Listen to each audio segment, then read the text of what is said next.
Assalamualaikum warahmatullahi wabarakatuh. Kali ini kita akan membahas distribusi frekuensi yang dihitung menggunakan aplikasi SPSS, di mana sebelumnya kita sudah membahas tentang notasi sigma dan dasar-dasar statistika. Kemudian kita sudah menghitung distribusi frekuensi menggunakan hitungan manual yang ada 8 angka. Kemudian juga sudah menghitung distribusi frekuensi menggunakan aplikasi Microsoft Excel. Kali ini kita akan mencoba dengan kasus yang sama, dengan jumlah data yang sama, dan cara yang sama, namun menggunakan aplikasi SPSS, di mana di soal diketahui data mentah atau belum dikelompokkan nilai ujian statistik 50 mahasiswa sebagai berikut. Jadi ada 50 soal, yang dimana adalah nilai dari 50 mahasiswa, kemudian diminta untuk mencari distribusi frekuensinya menggunakan aplikasi SPSS. Dari data 50 siswa ini masih secara acak. Kita akan pindah ke slide yang sudah kita buat.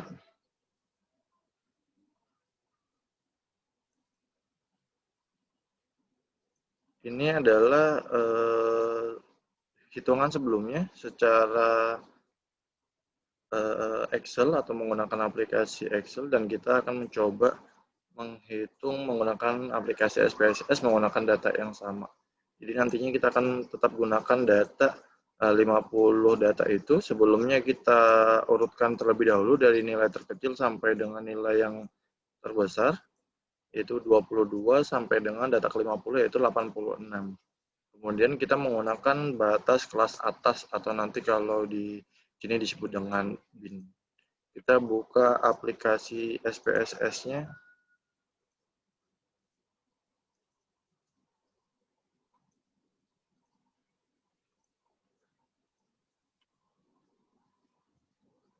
Di sini saya menggunakan aplikasi SPSS versi 22.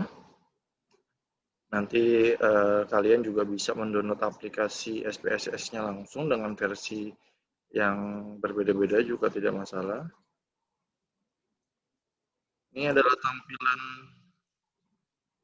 tampilan layarnya. Tampilan layarnya mirip seperti Microsoft Excel, cuma bedanya ini lebih kompleks.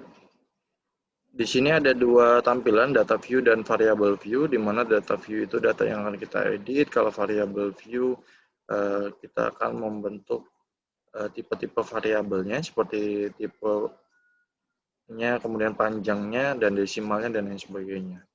Ini contoh data pertama, double klik di sini, atau bisa langsung ke variable view. Karena kita akan menghitung nilai mahasiswa, kita buat nama variabelnya adalah nilai, tipenya otomatis numerik, atau kalau kalian mau pilih dengan tipe yang lain, untuk kasus lain juga boleh. Tapi untuk kasus ini kita gunakan numerik, panjangnya 8, desimalnya biar kita mudah kita buat kosong. Karena apa? Karena data yang sudah didapat itu datanya semuanya bulat. 22 sampai dengan 86 itu tidak ada yang koma-koma. Jadi kita buat desimalnya adalah 0. Oke, sudah ada variabel nilai, kemudian ke bawah kita ambil data dari yang tadi sudah kita urutkan, yaitu 22 sampai dengan 86, kemudian kita copy, kita paste di variabel nilai tadi. Oke, sudah datanya berurutan. Langkah selanjutnya adalah kita membuat variabel baru di sini, tapi dengan cara mengcopy dari variabel nilai. Caranya itu transform record into different variable. Kemudian ini variabel nilai ini kita pindahkan ke kanan. Kita akan merubah nilainya menggunakan variabel X.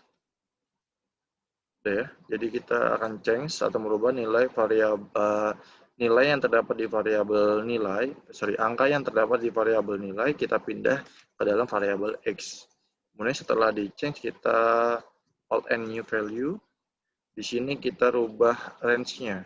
Kita masukkan range untuk nilai-nilai yang tadi sudah kita bentuk. Nih, kita gunakan tabel ini. Jadi nilai-nilai interval atau batas kelas yang terdapat 7 kelas tadi yang sudah kita hitung sebelumnya menggunakan hitungan rumus Target, terdapat 7 kelas dari 22 sampai dengan 31 itu untuk kelas pertama. 22 sampai 31. Kemudian copy of value di checklist, kemudian di add, pindah ke sebelah kanan, kita masukkan kelas kedua yaitu 32 sampai dengan 41. 32, 41. Add lagi, kelas ketiga adalah 42 sampai 51, add, kemudian 52 sampai 61, kemudian 62 sampai 71, sudah ada 5, masih 72 sampai 81, yang terakhir adalah 82 sampai 91. Ketika sudah ada 7 kelas yang kita input dengan nilai batas bawah dan batas atasnya, kemudian kita continue. Sudah ada continue-nya, kemudian kita oke. Akan diproses oleh aplikasi SPSS-nya. Kita lihat di tampilan, kalau setiap buka aplikasi SPSS akan menghasilkan 2 tampilan. Ini tampilan dataset-nya, ini tampilan dokumennya. Kita masuk ke dataset, ini otomatis sudah tercopy, tapi di sini masih ada bilangan desimalnya. Kita ganti bilangan desimalnya, variabel, ini variabel X-nya, desimalnya kita ganti menjadi 0, biar sama. Oke, sudah. Datanya sama seperti data yang nilai tadi, kita rubah variabel X ini nilainya menjadi kelas-kelas tadi. Kalau tadi kan kelas pertama 22 sampai 31 adalah kelas pertama. Kita ganti menjadi kelas pertama tadi. Jadi nilai 22 sampai dengan 30 gitu ya. Karena maksimalnya adalah 31. Kelas kedua dimulai dari 32 sampai 41. 42 kita masuk ke kelas ketiga.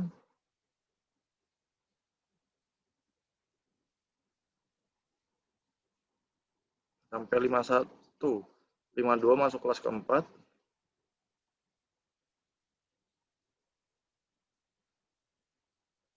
63 masuk kelas kelima.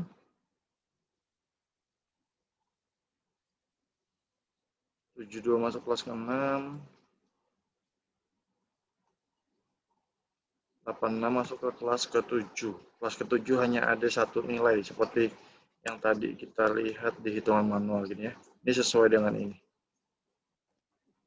Kemudian setelah sudah kita merubah nilainya menjadi kelas keberapanya atau tadi di interval keberapanya, kita rubah datanya atau kita analisis datanya dengan cara analis. Kemudian deskriptif statistik, kemudian frekuensis. Ya, tampilannya saya ulang sekali lagi. Analisis, deskriptif statistik, kemudian frekuensis. Ini akan muncul form lagi, kita pilih yang variabel X. Kita pindah ke kanan. Kemudian kalau mau statistik ini bisa untuk mencari mean, median, mode, dan sum. Tapi kita akan mencetak mencetak diagram yaitu histogram. Oke, kita pilih, kemudian pilih show normal curve of histogram. Sudah ya, kemudian continue. Kalau sudah di oke.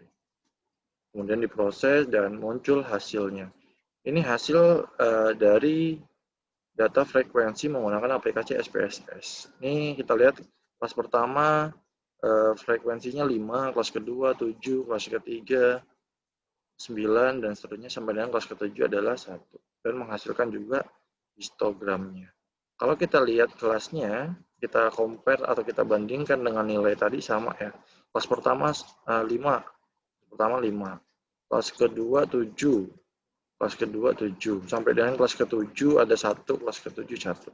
Nah, inilah hasil dari SPSS. Kalau sudah, kemudian di file, save as, kita tentukan di mana kita akan kopinya. Contoh kita di folder D, kasih nama, contoh distribusi frekuensi. Kemudian kita save. Sudah, itu hasil akhirnya yang bisa kalian kirim adalah yang tadi sudah disimpan. Nih, distribusi frekuensi. File ini yang hasil akhir dari perhitungan SPSS untuk distribusi frekuensi. Sekian, terima kasih. Assalamualaikum warahmatullahi wabarakatuh.